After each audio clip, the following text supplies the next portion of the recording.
के ईरान पर हमले को लेकर एक और बड़ी खबर, बड़ा अपडेट। इजरायल ने हमले से पहले ईरान को दी थी वार्निंग और इजरायल ने कहा था हमले कर रहे हैं, जवाब का दुस्साहस मत करना। यानी कि वार्निंग पहले ही दे दी गई थी इजरायल की तरफ से। ईरान को हमले करने से पहले यह चेतावनी जारी कर दी गई थी।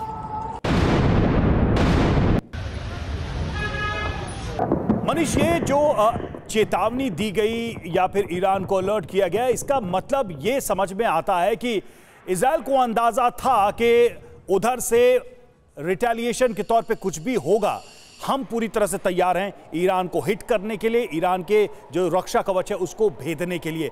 ये वार्निंग तो तभी दी गई होगी जब इनकी तैयारी पूरी है, उनको पता है कि हम कहां और कब और कितना हिट करने वाले।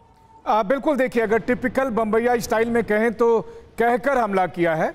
और इजराइल की तरफ से जब अटैक किया गया उससे महज कुछ घंटे पहले कई चैनलों के जरिए, चाहे मतलब जिन माध्यमों से इजराइल ईरान के साथ बातचीत कर रहा था, कई कंट्री के जरिए उनको मैसेज दिया गया, ईरान को सीधे तौर पर मैसेज दिया गया कि हम अगले कुछ घंटे में हमला करने जा रहे हैं।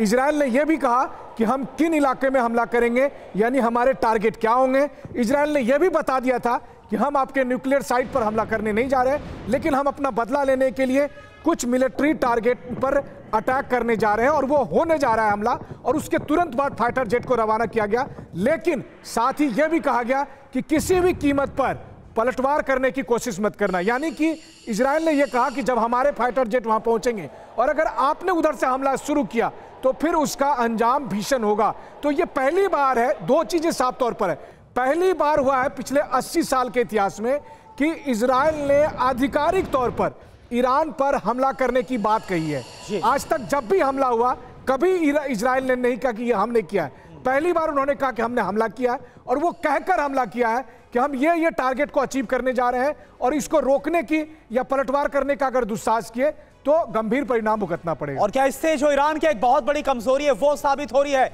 इस पर भी बात करेंगे। लेकिन इस बीच एक और बड़ी खबर, बेंजामिन नेतन्याहू ने लाइव देखी ईरान पर बमबारी, पूरे ऑपरेशन को लाइव देखा, मॉनिटर किया। हमलों के वक्त आईडीएफ के हेडक्वार्टर में खुद ये देखिए आप, नेतन्याहू मौजूद थे और उनके साथ इजराइल के रक्षा मंत्री योआव गैलेंट और तमाम सैन्य अधिकारी आपको नजर आ रहे हैं। वॉर रूम से सभी ने ईरान पर एयर स्ट्राइक को देखा है, इसकी मॉनिटरिंग की है। तो ये देखिए तस्वीर आपके सामने है, इजरायली सेना का हेडक्वार्टर और यहां पर खुद बेंजामिन नेतन्याहू मौजूद थे, योआव गैलेंट मौजूद थे, सैन्य अधिकारी मौजूद थे और सब कुछ लाइव देखा गया। और इस बीच एक और खबर, आईडीएफ चीफ हाजी हलेवी ने लाइव देखा हमला और कमांड सेंटर से ईरान पर एयर स्ट्राइक देखी। उन्होंने वायुसेना के अंडरग्राउंड बेस से पूरा ऑपरेशन देखा, सेना के बड़े अधिकारी भी उनके साथ मौजूद थे। और ईरान पर हमलों को लेकर आईडीएफ का बड़ा दावा, इजराइल ने ईरान में सटीक हमला किया, आईडीएफ ने ईरान से हुए हमलों का जवाब दिया है। इजराइल को अपनी रक्षा का पूरा अधिकार है, यह आईडीएफ की तरफ से बताया गया। और यह देखिए हमले की तस्वीर भी लगातार इस वक्त हम आपको दिखा रहे हैं। तो एक बटन 100 फायर, ईरान दहन का पूरा प्लान क्या है इजराइल का, सीधे बिग वॉल का रुख कर रहे हैं और कुछ बड़े सवाल, इन सवालों का हम रुख कर रहे हैं और आपके सामने वो सवाल रखते हैं क्योंकि जो हालात बनते हुए नजर आ रहे हैं वो बहुत ही ज्यादा गंभीर है। पहला बड़ा सवाल क्या है, क्या ईरान पर हमले में अमेरिका भी शामिल था इतने बड़े हमले में? दूसरा बड़ा सवाल, हमले से पहले मिडिल ईस्ट में यूएस एयर रिफ्यूलर आखिरकार क्यों नजर आए?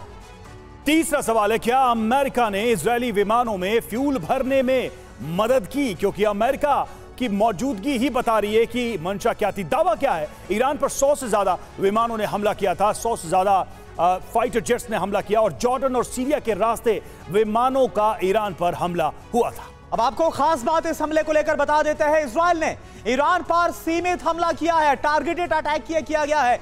ये जो खास बात है ये इजराइल के ताजा हमले में साफ तौर पर नजर आ रही है, जो बदले के तौर पर एक बहुत बड़ी कार्रवाई है जिसे माना जा रहा है। Major general Brajesh Kumar sir हमारे साथ मौजूद है। ब्रजेश कुमार सर, अभी तक तो यही कहा जा रहा था कि इस हमले से पहले इजराइल ने सिर्फ ब्रीफ किया था अमेरिका को, देखिए हम हमला करने वाले हैं, लेकिन जो हुआ है और जो सबूत निकलकर सामने आ रहे हैं, जो इंफॉर्मेशन आ रही है, आपको क्या लग रहा है कि हमले की सिर्फ जानकारी नहीं दी गई बल्कि हमले की पूरी रणनीति में और पूरी तरह से सपोर्ट अमेरिका ने किया है? करुणा, पहले तो हम ये देखना चाहते हैं, ये बताना चाहते हैं कि ये जो हमले की कार्रवाई हुई है वो बहुत ही नेचुरल रही है। अगर आप इवेंट्स को देखते हैं पिछले 5 हफ्तों से, पहली बार जब आपने टिफिन बॉम्ब या पेजर के अंदर एक्सीडेंट कराया हिजबुल्लाह के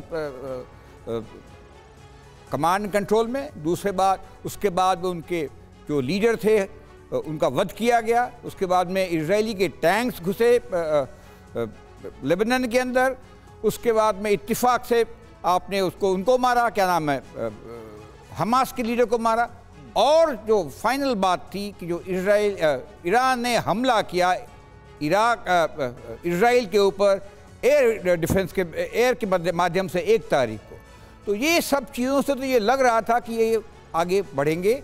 और इजराइल हमेशा चुनौती देता रहा है, it has been challenging the Iranian. और पहले इनके ऊपर जब अटैक हुआ तो उसके बाद में अमेरिकन मिसाइल सिस्टम से इनका एयर स्पेस को और स्ट्रेंथन किया गया। वो तैयारियों के बाद में इन्होंने ये अटैक किया है। ये अटैक बहुत ही प्रिसिशन और मिलिट्री मायने से कहें एफिशिएंट तरीके से किया गया। 100 से ज़्यादा एयरक्राफ्ट अटैक करना 3-4 वेव के अंदर, और इरादा ये रहा है ईरान की मिलिट्री कैपेबिलिटीज़ को डिग्रेड करना। उसके अंदर 2-3 चीज़ें आती हैं। पहले उनके कमांड कंट्रोल सेटअप को थोड़ा जो है ख़राब करना, दूसरा उनके एयर डिफेंस सिस्टम को ख़राब करना, और तीसरा मिलिट्री टारगेट्स को ख़राब करना या बर्बाद करना। अब ये देखेंगे कि इन्होंने चुन करके बाय डिज़ाइन ईरान के न्यूक्लियर टारगेट यानी उनकी कोशिश ऑयल टारगेट नहीं हटाए। रजेश सर, उनकी कोशिश लगता है ये है कि वो हमला करें तो उनको नुकसान ना हो, कम से कम जो इंगेजमेंट डायरेक्ट हो वो उसकी पॉसिबिलिटी मिनिमाइज की गई है इजराइल की तरफ से, ये नजर आ रहा है।